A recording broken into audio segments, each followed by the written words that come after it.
Hello friends, आप सब गणेश जी की पूजा करते होंगे। जब शिव जी ने गणेश जी को गजराज का सर लगाया तो उनके असली कटे हुए सिर का क्या हुआ, आइए इस प्रसंग में जानते हैं।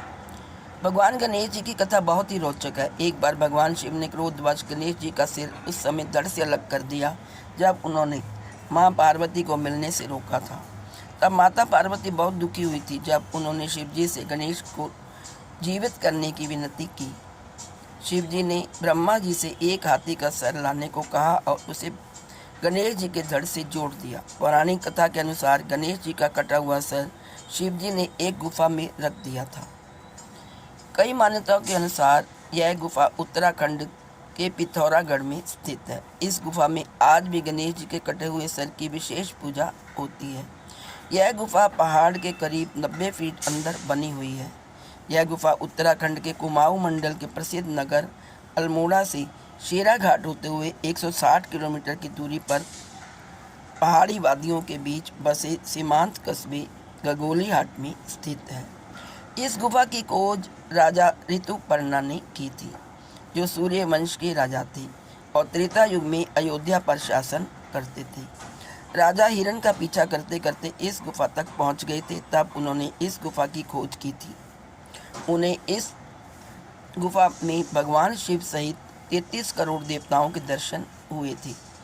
यह स्कंद पुराण के मानस खंड में वर्णित किया गया है कि आदि शंकराचार्य ने 1191 ईस्वी में इस गुफा का दौरा किया था। कहा जाता है कि इस गुफा से पता चलता है कब होगा कलयुग का अंत।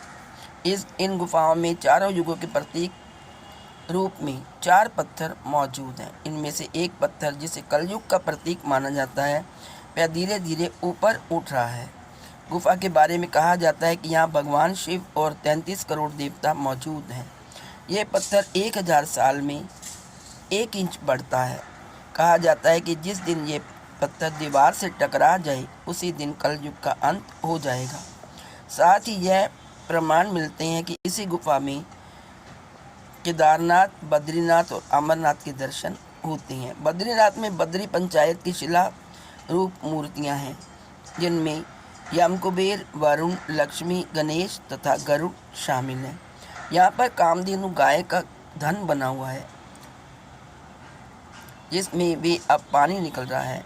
कहा जाता है कि इस गाय के थन से कलयुग होने के कारण पानी निकलना शुरू हो गया है। इस गुफा में भैरव जीव भी है। मान्यता है कि जो इस मुंह से गर्भ में प्रवेश कर पूंछ तक पहुंच जाएगा, उसे मोक्ष की प्राप्ति हो जाएगी। यहाँ पर एक शेषनाग की मूर्ति भी है। कहा जाता है कि ये शेषनाग भगवान के ऊपर छत्र के रूप में है। इस गुफा में एक गरुड़ की मूर्ति भी है और साथ ही साथ यहाँ पर कई कुंड मौजूद हैं, जिनका अपना अपना महत्व है और इसके वैज्ञानिक प्रमाण नहीं है। विभिन्न ग्रंथों में इस कथा के अलग अलग वर्णन मिलते हैं। श्री गणेशाय नमः। जय श्री गणेशाय नमः।